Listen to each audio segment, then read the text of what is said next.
Insurance isn't one size fits all, and shopping for it shouldn't feel like squeezing into something that just doesn't fit.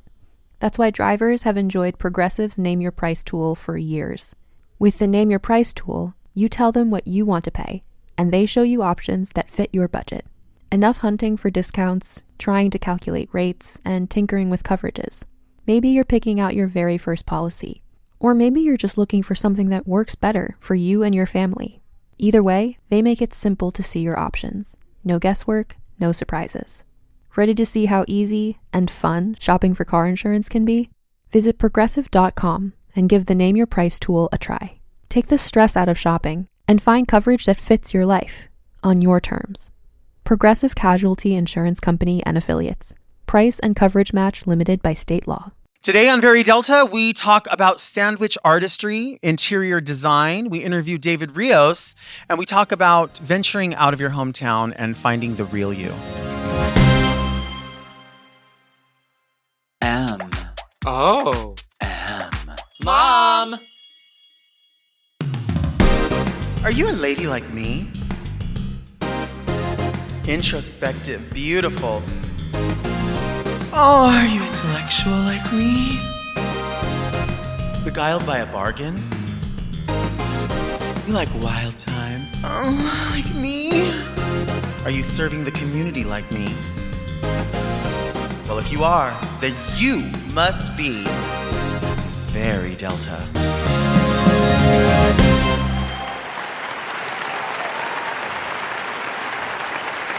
Hi there, I'm Delta Work, and this is Very Delta. This is a podcast where I look gorgeous, speak extemporaneously, and invite fascinating people to sit over here on the couch and tell me things. Very Delta, for the lady who reads Avon catalogs on the toilet, but doesn't order. Hello, gorgeous listeners and spectators. Welcome back to another episode of Very Delta. I'm very excited to be here today. We have an extraordinary guest on today's episode, but we need to cover some things that are very Delta. Honestly, let's just get into it. I am so curious as to why Subway is still throwing around the title sandwich artist. What is sandwich artistry? I feel like I have had some good experiences at Subway. I love going to Subway. I recently went to a Subway drive-thru, which completely blew my mind. It was in the middle of Utah. I had no idea it was there. I kind of wanted to move there just so that I could always go to a Subway drive-thru. I know exactly what sandwich I'm going to have. I know exactly how I want it made. But I realized that when I see the title sandwich artist, it suggests to me something sort of next level. So like if you go to a restaurant and there's like a daily special or a chef special, I feel like it's a little bit uncouth to ask the chef to prepare the chef's special in a specific way. Because then you're sort of saying to the chef, like, it's not your special, it's my special. Then if that's the case, then just go, I don't know, order meatloaf at a drive-thru somewhere else. But if you're going to a restaurant and, you can't really step on the chef's toes, I feel like. So in that case, it's hard for me to step on the toes of the sandwich artist.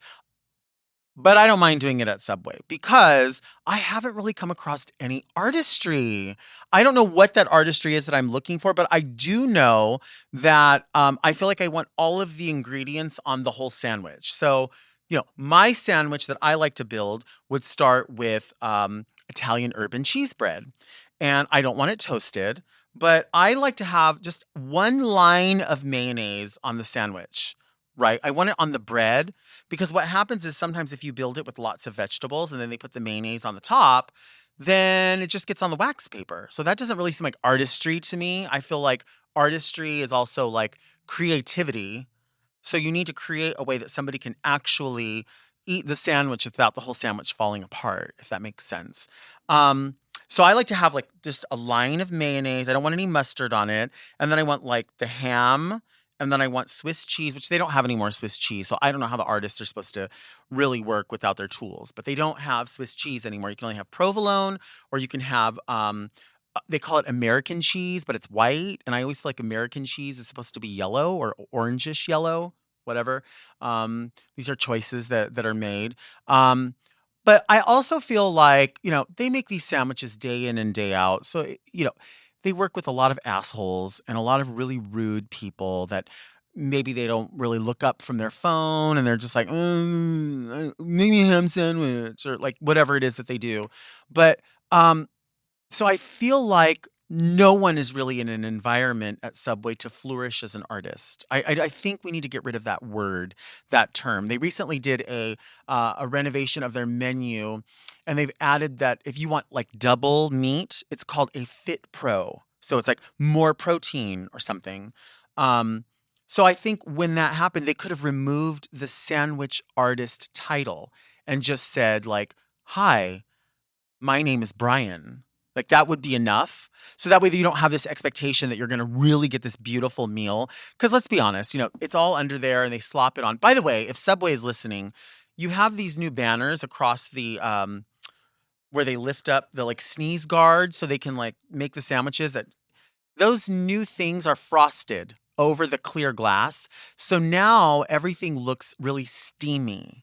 It doesn't look like this fresh place where you're going to get a fresh sandwich. You kind of can't tell what's in those containers. So you can't keep the artist on their toes. You see what I'm saying?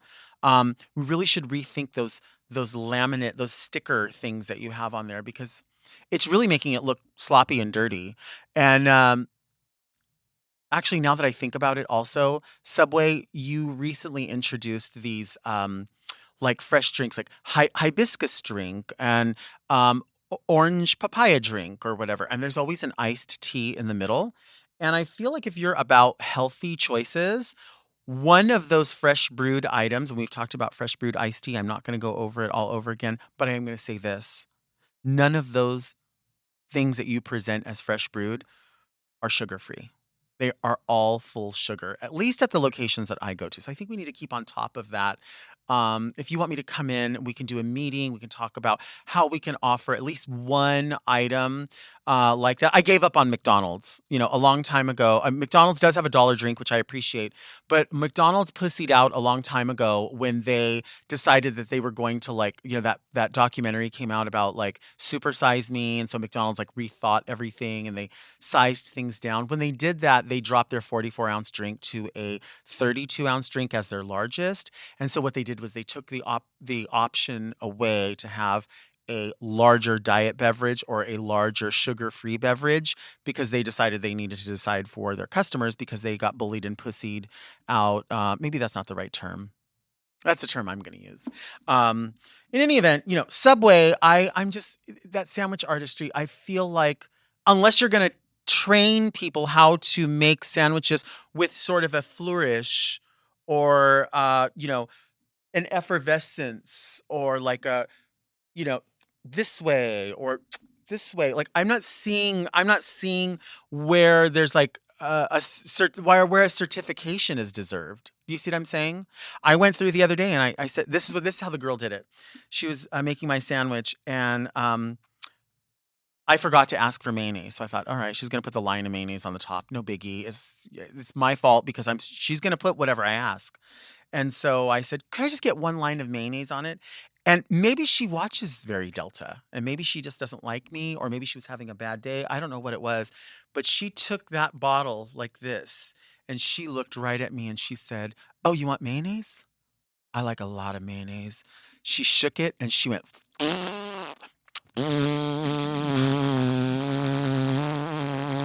all over the sandwich with mayonnaise. And I thought to myself, you know what? There's nothing I can do about this. There's bigger fish to fry. Normally, I'll blow everything out of proportion. On this day, I said to myself, why? Why? This probably made her feel so good. And I don't know what was happening at Sandwich Academy that day for her, but I knew that I'll just go home and scrape it all off. Sometimes you just have to scrape it all off. You know what I mean? But it made her feel good. And so I feel like I did my part. I feel like I did my part by not picking up the kettle of hot coffee and throwing it on her. I feel like, you know what I mean? Like, I feel like I did something. That day, I didn't ruin someone's life. That day, I took ownership of the sandwich. I took it home, I scraped the stuff off, and I just ate the bread and the ham and the white American cheese because also, I asked for the provolone cheese and I got white American cheese, which whatever. I mean, listen, I've had 46 years of the proper cheese, and I think this time it's okay. I mean, regardless of whatever cheese I'm going to eat, I'm probably going to end up shitting my pants anyway because I think I'm probably lactose intolerant or have IBS at this point. It could be both, really. It could be both. I don't know. But I feel like this is the art. Where is the artistry? Where is the love? Where's the appreciation? Where's the pride? Stop throwing around that title, sandwich artist, or up everything a couple of bucks and say, go to this location. There are artists there for sure. Because I'm willing to pay for it. I don't want it for free. I have never wanted anything for free. I don't think anyone owes me a fucking thing. But, I feel like if your name is, if you say you're an artist, if you say you do drag, like get in drag.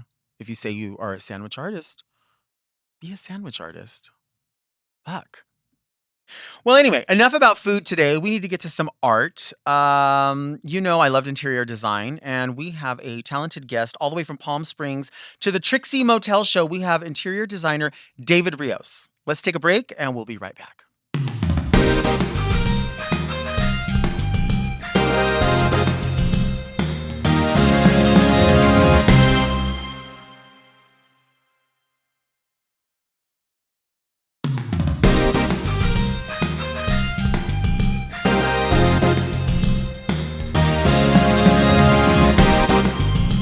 Welcome back, gorgeous friends. Today we have a special guest. If you recently watched Trixie Motel on Discovery, you got to know our next guest a bit, and I'm excited for you to get to know him a little bit more. I'm very happy to welcome my friend David Rios to the show. Hi, David. Welcome to Very Delta. Hi, my love, and thank you for having me today. I'm super excited to be here. I'm excited for you to be here, but you have been working on so much stuff lately, specifically the Trixie Motel, which I want to get into in a little bit. But we've known each other now, like going into our third decade. Easy, yeah, definitely. Yeah. And also too, obviously our connection also is Raja, which we were just talking about before the interview about the Oz days. Oz days. Are you kidding me? The birth of drag, for me it was the family. The literally I called Oz my family. Mm-hmm. And I was thinking back as, when did I first enter Oz? It was at the age of 15. Yeah. At the age of 15, I was working with a permit at a company that was doing balloons, and that was my way to get in. I would say I was going to be making like the balloon arches for the drag shows, and Raja would go run into the back and open up the door, and then bam, I'd go in. It was super fun, and I could stay there the whole night. Yeah. And even though I was 15, I kind of looked 18, right? So I passed through, right. Which is interesting because now, as you get older, you're starting to look so much younger. Ooh, girl. I know. You do you partake in like the knife at all, or? I have got a little feel. I have gotten my lips done 3 times. I had like small lips. Uh-huh. They always had that little puck, whatever they call it. But yeah, I've done it 3 times and a little Botox here and there. But honestly, it has to do with genetics. Yeah, it does. A lot of water. And I've never dabbled, I mean, believe this or not, of 44 years, I've never dabbled in drugs, ever. You fucking liar. I swear to God. I mean, no, seriously. And I think that came from just seeing, coming out at 16 years old and being, homeless and seeing my dad, my dad shooting up heroin at 5 years old, and just knowing that wasn't my life. But I never talked bad about it, because I knew it could be my uncle, it could be my cousin, it could be my dad, in which it was. So when people did drugs around me, it was like to the fullest, like just full throttle. And I just said, you know what, that's not gonna be my life.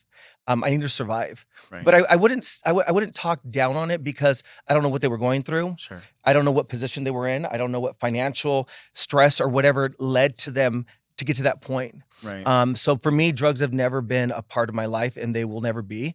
I've just seen people, commit suicide, family members, and just how it deteriorated my own father.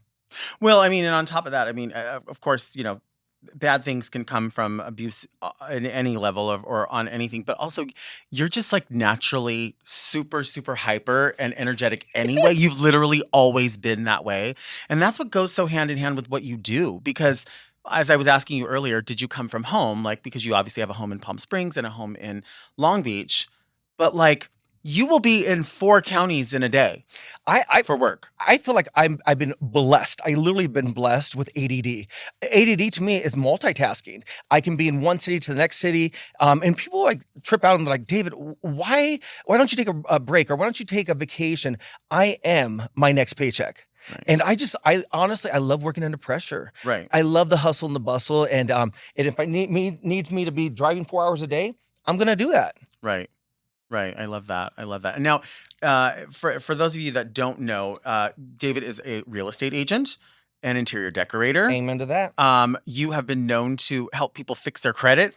I mean, you do a little bit of everything, and that's what plays into that. How did you start the first part? Like, what was the first part of that? It was knowing your craft. I would say starting my creativity was really brought out by my grandmother at age 8 years old. I would move around her furniture, moving it from this position to that position, and the family would come over and be like, "Hey, did you get new couches?" No, it's been positioned differently. Wow, you did so good. No, actually, David did. 8-year-old David? Yes. Right. So for me, it was having that creativity that my grandmother allowed, knowing that I was gay, Right. knowing that I was gay, her allowing me to just move around her furniture and create. I was constantly creating things. And that led into eventually having a business. I fell into real estate because I was working for a collection agency, calling and collecting, girl, you better pay your $15 bill or you owe us a $100 bill. And I was ruining their credit, but fixing it. Well, my mom was a real estate agent. I can fix their credit. That led into loans. Loans led into taxes. Mm-hmm. Taxes led into real estate. I got my license, but my passion was always the design aspect of it. Right. I really felt like I was so creative. I would go to bed and imagine a wall being here or a window there, or we could do this. So that's where I blended the two. And they're really just married. It goes hand in hand. Real estate and design goes hand in hand. And that's what I love about you is that I go on your Instagram and daily you're constantly posting craftsman style homes, Victorian homes. Mm-hmm. And being in that field, you have an appreciation Right. to when it was built, keeping it aesthetically correct, adding moldings. People always take away from the charm of a 1920s or 30s home. Right. And it is my job to show them other ways to create that molding again, bringing the appreciation of when the property was actually built. So for me, hand in hand, real estate design were a couple that just needed to be put together. And I knew how to make money off of that. Right. Well, and that's what I think too plays in a bit with drag, because you have produced events and we've worked in a lot of private events where you're like, I think drag is an element that needs to go into this party or this, and because you have so many different friends that do drag, myself included, you are able to juxtapose different types of entertainers in a party where it just seems to make sense. You're like, I know I need sort of a modern element, but I also want a vintage element, but I also want an impersonator that the person loves. And so I feel like that is how you're able to sort of appreciate drag. I think that's why you've appreciated it for so long. Definitely. And also is when I dabbled into, I was scrubbing canopies and tables and chairs. That led into doing full-on weddings. Weddings, led into, the creativity of it as well. For me, the overtop thing that we could ever bring to any type of event is live entertainment. It makes you feel it's a certain mood. You're uplifted, but it brings it's 2 notches higher. And for me, the drag show being put into another time period, and that's what you convey when I call you and I go, Delta girl, I'm doing a wedding here. I'm doing a birthday party last minute. Can you get here? This is the theme. This is the look, and you come correct from the jewelries to the lips to the outfit, and I'm like, she got old Hollywood glam, bam, pick any song you want. Or if it's a 90s version or it's whatever. And I think where we really relate is we love that old school feel. Right. We relate on so many different levels. But I mean, in the terms of the classiness, I didn't grow up with that, but I watched movies and Joan Crawford and the glitz and the glam. And you brought all of that. And that's where I just fell in love with your whole aesthetic. And I know that I can call you on any event. Girl, you've been on ships with me. Yeah. Remember that when we did the after Pride party? Yep, Overboard. Overboard, we did that. You came through on that one and you had just came out with your single. That was really cool. That was a whole nother look when we've done several house parties. Girl, I had you at birthdays. I was thinking about the one, you did that holiday party like a couple of years ago. And I mean, we're talking about the live entertainment. You found a way in what other people would consider a limited space to have mariachis, folklorico dancers. Trish was there singing. You had drag show. I was futzing around doing whatever. Sonique was cooter slamming on the ground. Like there was all of this, but it made so much sense. And the majority of the people there were straight people. But because there was so much going on and there was canopies and there was food and it was like something that you're able to do is really make everyone at a party that you are hosting or you are creating feel special. Well, and that's something that you really do. And I mean, I could even remember like the dressing space we were in. We came in and there was like jars of candy and towels. And it's just that facilitation that not a lot of people realize. But because you've been around so much drag, you realize, of course I'm going to compensate them fairly. Of course I'm going to do that. But I'm also going to facilitate this so that they feel like they have everything that they need. You're always the point of contact. It always makes sense. You always have a million people around that if you're not able to be there that second, there is someone that's able to be there. Yeah, and in business as well, knowing what you can conquer, knowing what you can execute well, and if you can't, find a manager to do it. Right. And I know if I'm going to hire acts that are on TV or just are bringing that extra element, you better believe your dressing room in a garage is going to look cute. You better have water, and you better have flowers, and you better have their drink of choice. You better come correct for these queens because they don't want to just be busted. They need AC, they need fans, they need good lighting, because you want them to come out fully refreshed to give an audience the impression or whatever it is that they're going to go on there. They want to convey that to them. And I love when straight people come to an event that I'm hosting and they're blown away and they're not even stressed out. They're ready to take it all in. They're ready to tip you, baby. Right. And I love the Blanche that you do. For me, it's more comical. Right. It's funny. Everyone gets it. So that's why I'm like, can you please do that one? So I love doing that. I hope you're listening. Where's my camera? Are you listening to what he said? You have to facilitate and compensate. It's simple. It really is so simple to ask someone, what is it that you think you're going to need here? And think of what you would need.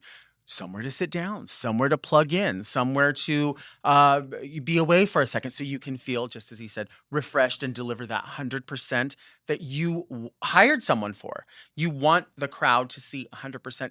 Give your entertainers, your bartenders, your go-go dancers, your photographers, give them all of that and you're going to get it all back. Everything that you wanted, you're going to get it back. Amen. It's Amen. So true. From a business standpoint, you're a walking business, so why wouldn't we treat you guys well? And if you know your guests might be a little cheap on the tipping, get some damn ones. Get some damn ones and make it rain on them because they'll love it, or when you pull out your purse, put the money in there. And I always tell my guests too, that $1,000 is for my girls. Pay them well. And then again, you see it in their smiles and it's their appreciation. And at the end of the day, I think every aspect in any type of business, we just want appreciation. Right. That's all we want. That's all we're looking for. What I've been able to do is that was actually taking place in a parking lot. It did. I did a parking lot. You guys give me a parking lot. Man, I can do a quinceañera, a wedding. Any event, I can totally trick that out. It's knowing your space. Right. And how you're designing the space to make sure that there's enough room for everybody. I agree. Yeah. Let's take a break. Okay. Yeah, let's take a break.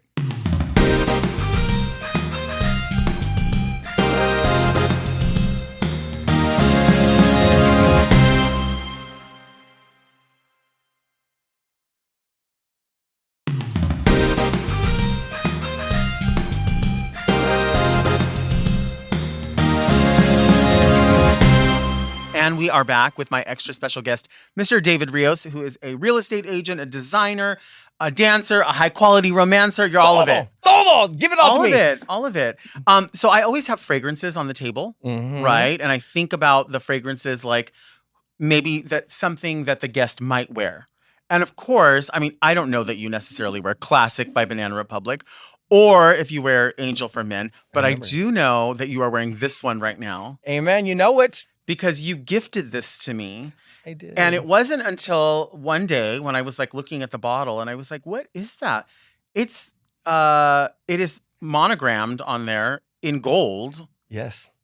Delta Work on Etched my in, bottle baby. Of this. Custom. You love fragrance. You are all about. You have candles. I do have candles. You have a line of candles, which we love. Daddy Issues, Trust Fund, Dinero, and Brunch. Yeah, and they all smell good. They're all good. If you had your own fragrance that you were going to market, what would be like? What would be something that would be in that? What would it smell like, or what would it look like? Sexy, manly, convey, almost like you just want to jump on you and just bite you, and spend money on you. It's rich. It's inviting, but it's edgy. It's classy. I don't know, the darker elements, but super sophisticated. All of those scents, I would just really want more of a fresh nighttime. Does that make sense? Yeah. I think so. So would it be a bit like? Would it be moody? Would it be like woody and a little bit spicy? Spicy and a little more softer. The woody smells reminds me of more of a John Varvatos type of line. Very much so. Yeah. In fact, I was just talking to Chirac about that. I'm kind of more on the girly sweet side, but still creamy, sexy. like creamy. Give me cream. That's what it is. Give me cream. Give me cream all over. Yeah, that's what it is. It's what it is. So spicy and creamy. I like that. And then drench.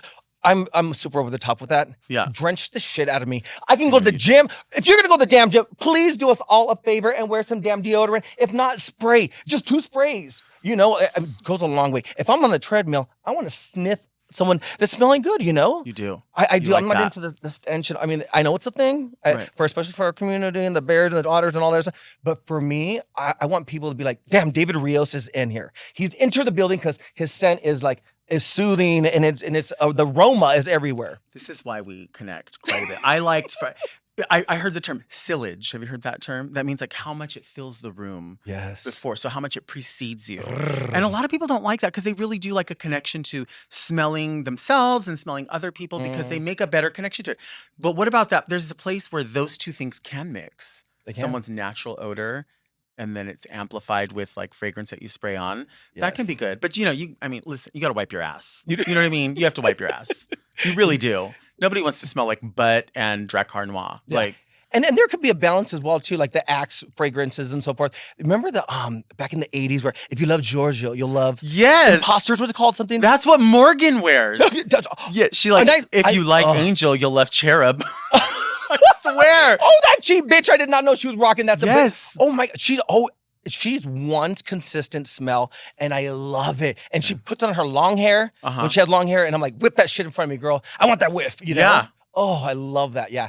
I did not know that, but yeah. I always harass her about that because she always buys those design, and she buys them like by the 12 pack. Like she'll order them from Amazon or whatever. And I always harass her about that. And then I have to like draw back because I'm like, wait a minute. Every birthday, every Christmas, she buys me the most expensive perfume. She does. She always is like a set of perfume. And I'm like, why did you spend that? Why won't you wear it? She's like, I would rather you have it. And like, that's like, I'm just not trying to be preachy, but I have friends like you or Morgan or Detox or Mayhem, whoever, who always seem to surround with that kind of thing. You know what I mean? Definitely. I don't need a box of chocolates. I've had 46 years of box of chocolates, but every one of them that's like my close friend that still in a way sort of acknowledges me as this like motherly figure in their drag life in a way. Definitely. Anti-figure, even though we're sisters. No, they definitely. Still sort of, it feels good. Yeah. Yeah. And I feel like you command that attention. There's a balance with all the queens. And there's, I'm not just saying level of respect. There just comes with that you're well-spoken, that you've been there, done that. And that's what I think connects us as well, is that we've been through harder times in our life and we've seen, you know what we are? We're streetwise smart. Yeah. And you can't get that from a lot of the queens. They're, they've just come up or they're smaller cities. But when you've experienced some rough areas but you also appreciate the best of the best. I know I can call you girl for $1 taco and you're gonna be there like this. Right. I know that I can call you for a dinner that's, it's a charity event and I know you could be, and I don't have to worry about what you're gonna wear, how you're gonna speak, how you're gonna talk to other people, and you're gonna engage in amongst other people that are around you and not making them feel less or higher end or whatever. You keep it equal. It's how we were raised, I think. Yes. I think it is. I mean, we're lucky to have been raised that way because not everybody gets that opportunity or has that kind of family or friendship or extended family. So that's something that we're very rich in, even beyond having money because money will come and go. I mean, You've always said that. You know what I mean? I know that you have worked very hard for your homes and for your Airbnbs and for this and that and the other. But it could be taken away in a minute. Especially we noticed this with the pandemic. You know You that. know? And that's the thing I'd say, God gives me what I can handle. And when 2008 came around and I was a millionaire before I turned 30, and this is me coming from welfare, 5 kids in a 1 bedroom, with teenage parents, that was horrible, but I thought, you know what, God, I haven't even turned 30 years old and I'm losing everything. In 2008, I lost everything. And I looked at my life and I said, you know what? It just got so much easier. But I knew how to rebuild it again. And I knew nothing was going to stop me from that. I didn't go to, I rarely went to school. I didn't speak well. I had ADD. I was dyslexic. I had everything against me, but that didn't stop my hustle. Right. It actually encouraged me to do it again and do it better. But this time around, do it with other people and teaching people that you can do it by yourself. Till I was 22 years old, I walked around with this chip on my shoulder because I felt like I got to show everybody that I succeeded. They don't need to know about my past. They need to know David's here and he's succeeding. But to be honest with you, I wasn't tangible. I was tangible maybe to the higher end and people that wanted to see what I had or didn't have. But the minute I actually shared my story, I became tangible to so many younger Latinos.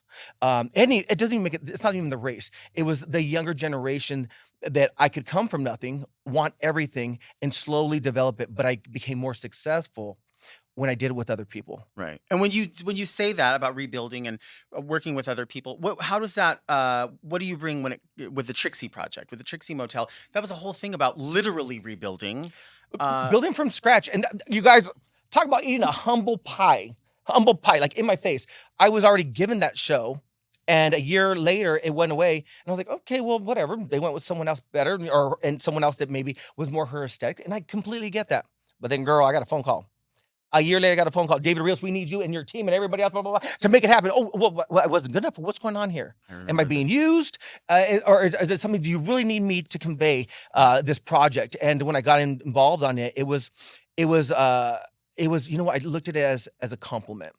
For them to do the research and find out that I can actually execute this project and still being in the area that I love, which is Palm Springs, and recreating that. And Trixie, just having her seeing what she does on a daily basis, and that hustle allowed me to say yes. Sure. And it allowed me to flourish, and so was I, in on camera, do I show that that's my personality? Probably not. It shows that I'm timid and kind of quiet. I'm not any of that.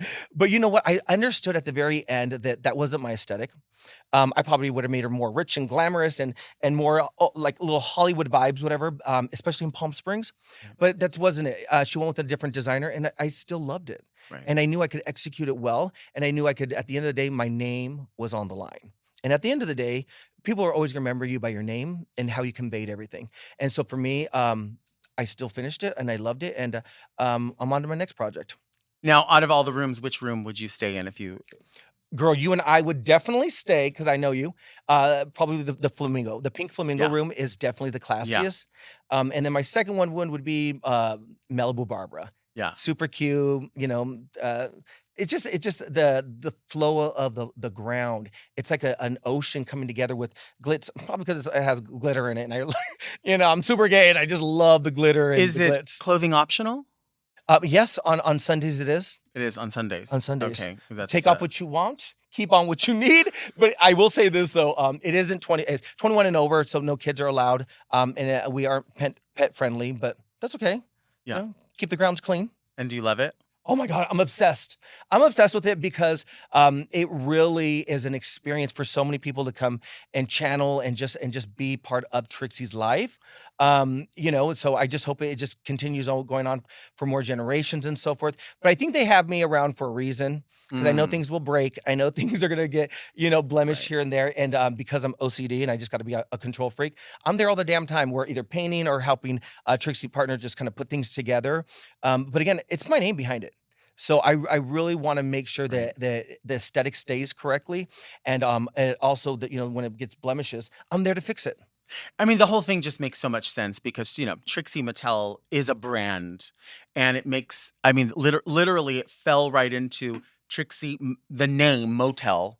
Why not? And so many people go to Palm Springs. Yeah. It is now such this, it's always been a destination place, but because I feel like the festivals and all of that, it's become a place where when people go to Coachella, they're like, let's go through Palm Springs and see what's going on. And it's like this adult playground It is. which is great, but then also has its drawbacks, I'm sure, for people who own homes there. And Yeah. Well, you know what the other thing too is I feel like Palm Springs is losing right now how it was built. And I feel like a lot of people are going in there with the boho look, and that's not what it was. It was a retreat. Do you know that the contracts read from any celebrity, their contracts read that they had to be within 2 hours into the studio at any given moment. So therefore, Palm Springs was the closest destination for them to come and explore. And that's where it was really designed and developed for the elite to get away and just, Right. feel relaxed and not be, bothered by so many people on the outskirts. And so it's gone away from that. And it is my job, to bring back the history. It's the smallest city with the most history. And I think there's so much charm that we need to bring back. absolutely. I think that all the time. I mean, I do.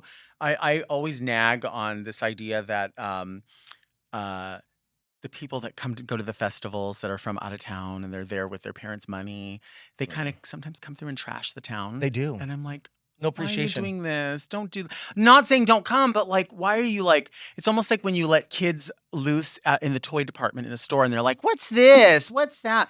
That's somebody's. Exactly. And I'm asking you guys, don't come to Palm Springs if you're going to come jack up our city. Come and spend money. Come in and pick out your outfits. Come and be rich with us and be cute, And so for me, I just love other people coming in from Right. all over the world. We have an international airport. We have millionaires and billionaires coming in. And I don't want people to come in and leave with this trashy feeling. Right. And I'm blessed that there's several drag shows. I remember I used to stalk you and go everywhere you were at. I still do, like 111. I Right. love when you guys go. Love 111. Your fans? Are you kidding me? Love 111. Remember that girl that made you that quilt? Yep. I need to Oh. bring it on the show. Amy Winehouse? Are Yeah. you kidding me? Right. You and I have when you do Amy Winehouse, I don't care where you're at. I will, even if I have things booked, I cancel everything just to see you. Stop. Oh yes. Stop. You and Amy Winehouse, I swear to God. It's our favorite. And like It- that's also the connection with Trish as well. You know what I Oh. mean? We love that kind of music. I love my baby. Yeah. And again, Latinos growing up in the area that we did, our slang talk Right. once in a while. Right. Even from the cholas and all this other stuff, we get each other on so many levels. Right. Just the bantering back and forth. A mess. A mess. A mess. But we only get it though, Yeah. Pinche skonka y trampa y ruca. Like, who does that? Oh my God. When you did the chola and you're wearing a jersey. Mhm. And your lips and your eyeliner and oh my God, I was like, I mean, mija. And then the next one was you like at the entrance of executive suites with this 1930s look and that pachuca look. It's just We've had a lot of fun. I mean, these are reference points that we have, and they go into your decorating. They go into, design. They go into drag. It all goes hand in hand. Let's take a little break. let's take a break. Let's take a break. Talk some more shit. Yeah.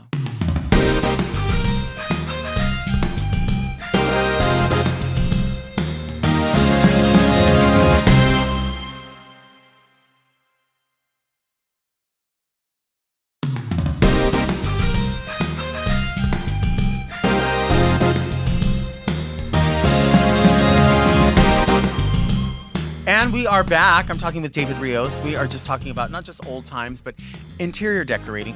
We were just saying how all this goes hand in hand. It does. It really does. Everything we do. Attention to detail. Right. On everything. Well, we were talking about too, while we were on break, about the idea that you don't have to have $1 million. You have to have an idea. Idea, yes. Just an idea. Like, what story are you telling? Exactly. Right. And knowing a price point for your demographic, can they not afford this? What's option A, B, and C? And I think a lot of decorators forget that. Right. No, we're executing it, and this is the way the chimney needs to be. No, we can do a slab there. We can do paint. We can do, what can we do with paint?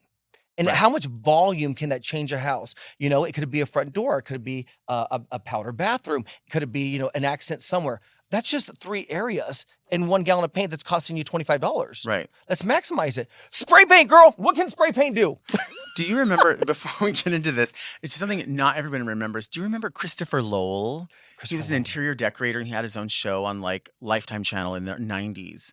God, I'm gonna have to send you some of his stuff. Yeah, I sure. remember he was like very, very out, very like he was just like a queer icon that I could remember as a kid. I would watch the show all the time, and I remember he would say, "You only need 17 inches of space for someone to pass, so you could, arrange furniture a certain way." He was just so he was glamorous. And you know what? I would love him. I know what I love about teaching people is that you don't need to buy a bunch of new stuff.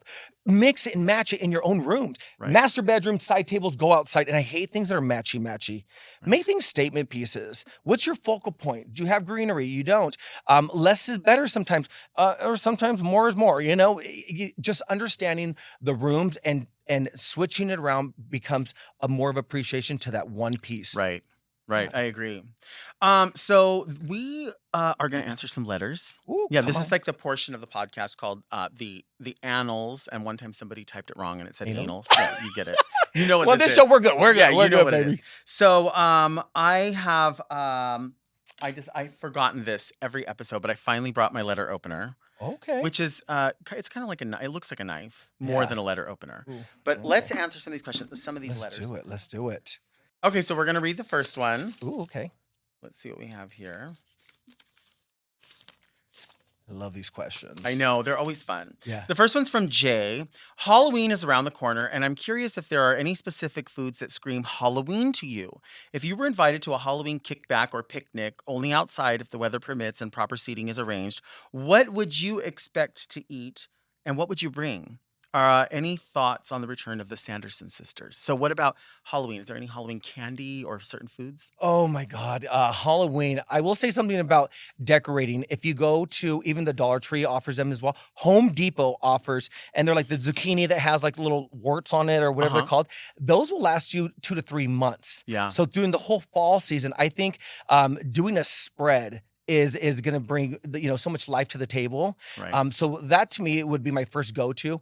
I think of fall like more of like the warmer foods, more of the cinnamon, like maybe more of a dessert, if you will. Mm-hmm. Yeah. Pies. Now I know that you love like sour gummy candy. I do. I know that's your favorite. Do you have a favorite specific candy if you're trick or treating? Oh my God, gummy bears! And now they make them. They make them for Valentine's Day and Halloween, and they're Herbo. They're from Germany.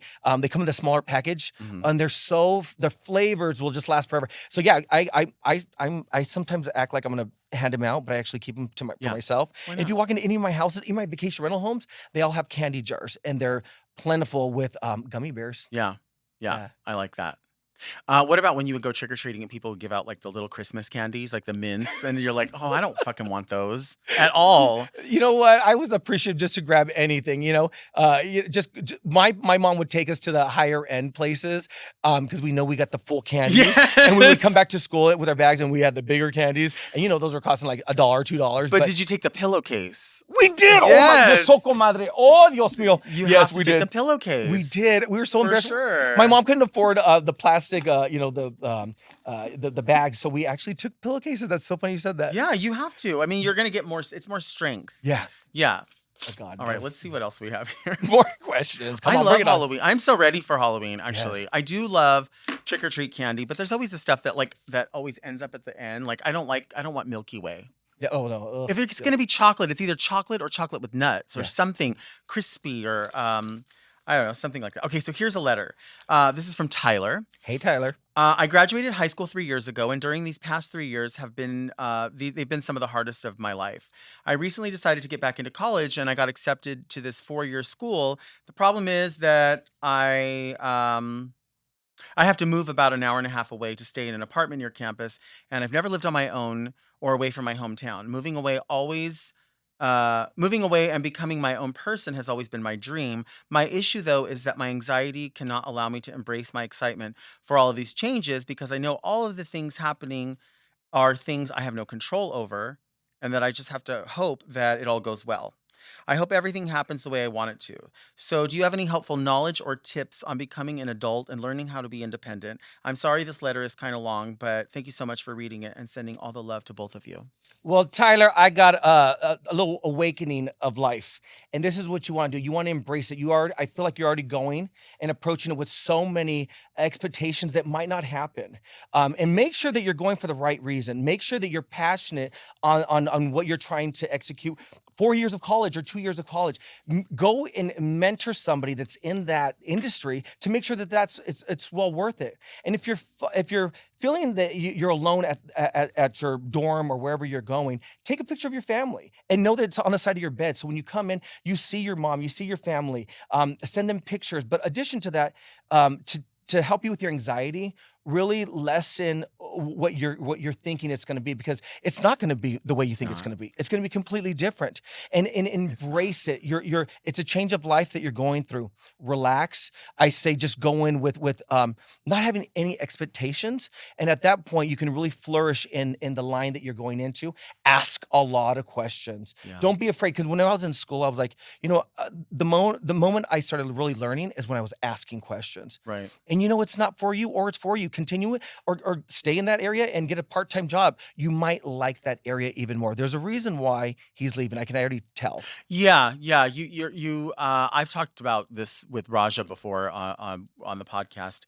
I feel like even for myself, specifically for myself, I feel like because I sort of remained in the area that I was like sort of born and raised in, I took away from myself the opportunity to see how other people live and meet other people. And that definitely is part of the reason why, that insulation is part of the reason why I have unrealistic expectations everywhere I go in the world, because Comfort zone. Yeah, I'm like, well, why can't you do this? It's always been given to me. And I have to realize that those expectations are unrealistic and unfair. Tyler, you have such a great opportunity. David is a person who definitely over prepares in case.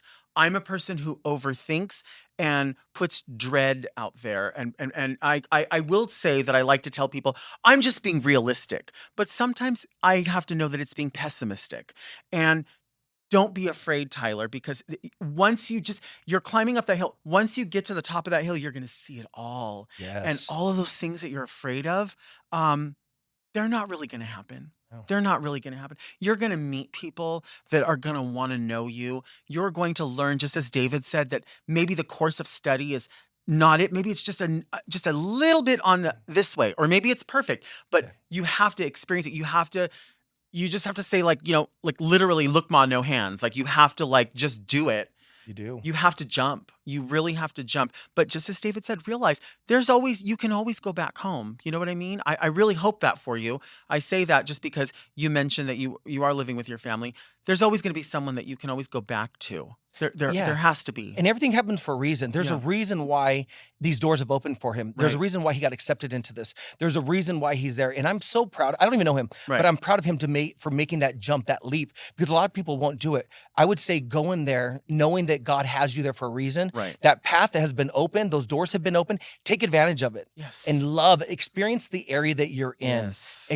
Take it all in, because it's going to be a different transition from where he's used to. Right. And who wants to be comfortable no more? No, let's get out there and experience life. You have to. I mean, if we're going to make change and if we are going to be our best, we have to see, what do other people eat? What do other people, how do they dance? What are their goals? Where do they shop? What do they wear? And that's what's going to shape you, Tyler, and it's going to allow you to be more comfortable in your own skin. Yes. Is to be able to watch other people and go, I can do that too. That's actually the way I want to dance. That's the restaurant I want to go to. These are the people that I want to be around. It's so true. And we all suffer from anxiety. It's how we deal with it. He's not alone. I suffer from anxiety every single day, every job. But you know what? Don't let it control me. Right. I don't let it control you. It's how you deal with it. Right. And when you're in this environment, you're going to meet new people, new friends that are also in the same boat. They are in the same exact boat. And you really want to understand why you want to understand how they're dealing with it. You know what I mean? You're going to find there's more people in the same boat as you, because they're literally also leaving home. Yes. Are they not? Yes. And these could end up being lifetime friends, or they could end up just being acquaintances. You could have any of that. Like I said, my closest friends that have been sitting on this couch here and talking with me, they know these factors about me. They know what I am going to do and what I'm not going to do. I mean, I can sit here. I can sit here and have a good time, but there's people producing this that write this stuff down, that say, I'm paying attention to what you're doing, and I want to help keep you focused. Like, these are things that are coming from you, but I'm going to help you line yourself together. You have to have a team of people around you. You have to, and this is where you're going to learn that, is in college. And they're going to look out for your best interests. I feel like this letter. What a great question. It is a great question. It's an eye-opener for everybody in any age. His question resonated with so many people at so many different areas. I love that. Yeah, it's true. Yeah. I don't know why I'm thinking about this, but I like, feel like you're having an epiphany of something. yeah, I just keep thinking about like, well, really, my friends and like Detox was here just recently, and we were talking about like gigs, and she said, oh, have they contacted you about X, Y, and Z? I said, yeah. She goes, don't do it. I said, really? I saw it, and you looked like you had a good time. She said, I did have a good time. It's not for you. I already know who you are. I already know what the parameters are. You're gonna have a meltdown. Forewarning. You're not gonna like it. Girl, you don't need that money. The money will come from somewhere else. Go do this other gig. And just you as well. Like we've done gigs before where you've had to use different talent for different stuff because we know I'm not going to put you in something that you're not going to flourish in. Correct. I'm not saying I don't want you here. I'm saying this is not the setup for you, but I do have a setup for you. And going into this letter, that fear, this is where you're going to meet people who are going to really understand you. Yes. And that has to happen, and it can't happen at home. It can't only happen at home. And fear is the number one thing that really holds back people from accomplishing their goals. We fear ourselves. Right. What the hell are we fearing? Yeah. Just jump into it. Every job will tell you how to do it. Don't let fear hold you back from accomplishing life, living well. You're young, Tyler. You're very, very young, and you have that on your side. Well, this is it. These are the letters. This is how we do it. I mean, I'm so glad you were here to join me. I appreciate you inviting me. I really had a good time. Well, speaking of this, we have a sister that wants to meet you. What is this? It's a little gift. From you? Yes. What? And Should Mr. I open the Luton. card? Oh, I didn't have time to write on it. Sorry. Okay. It's just you just staged this. I staged this gift. Oh God, I fell in love with it though. A gift from David Rios. A gift from Yes. David Rios. Enjoy. The packaging. Oh, Packaging is everything. If you're gonna have Packaging merchandise, is make sure it's packaged everything. well. Oh, wow. Oh, come on, girl. Come on. I don't want to drop it. This is I'm la gonna be very hermana. careful. Oh yeah. Um, Oh, sorry about that. No. I don't know which way it goes. You can rip it open. It doesn't matter. I don't want to rip it. Well, you have the box. Wait, we have a letter opener. Can't we just use that? There we go. Yeah. So this is the sister To this fragrance. of the fragrance, correct? But this is the I guess the woman's fragrance. I guess everything's universal. I mean, everything's Everything interchangeable. is. Everything is. And in fact, I always say this about fragrance, like wear what you want, wear what you love. But at the same time, it's hard to describe. You know, there's terminology that is still used in fragrance, like the term something is an oriental fragrance. Oh. And we don't really use that term, but I wonder sometimes, is it a fair term to use when you're describing an item? I don't know. This is Oh, she is coming apart with all that damn packaging. We're going through four packages. Let's get through. It's just because I have nails on. Is the lid in there? Yeah. Okay, good. Oh God, it's so good. Show the lid because the lid is what like actually makes the scent. There it is. Ooh, That's what I'm talking about. Come on. Look Yes. at that. It's an exclusive line. I don't think it's gonna last a long time, but it's for you. Thank you. It's so welcome. beautiful. And thank you Look. for letting me be here and share my story. And I love this. And hopefully I can create so much more love and Yeah. understanding of where I came from and give kids family hope, any age, hope that they can still do it by themselves with other people. And they haven't missed the boat. You have to come back. I want to You come have back. to come back. You know what we should do? We should do something with decorating. We should contact Tyler Mhm. and go decorate Tyler's space. Come down. Oh, we should. I'm down to go down there. I don't know We why should. we wouldn't. We should. And talk about what he's experiencing. Yeah. Yeah. Why not? I love that. David Rios, thank you for being here. Delta Work, I love you. I love you. Thank you again. Thank you for joining us on Very Delta. It comes out every Monday right here on the Very That podcast feed and on YouTube. If you're new here, I'd love for you to subscribe to make sure that you do not miss any episodes.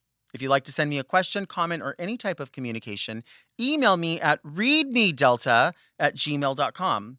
You can also follow me, Delta Work, on Instagram at Delta Work. It's simple. It's just at Delta Work. We'll see you here next week for another episode of Very Delta.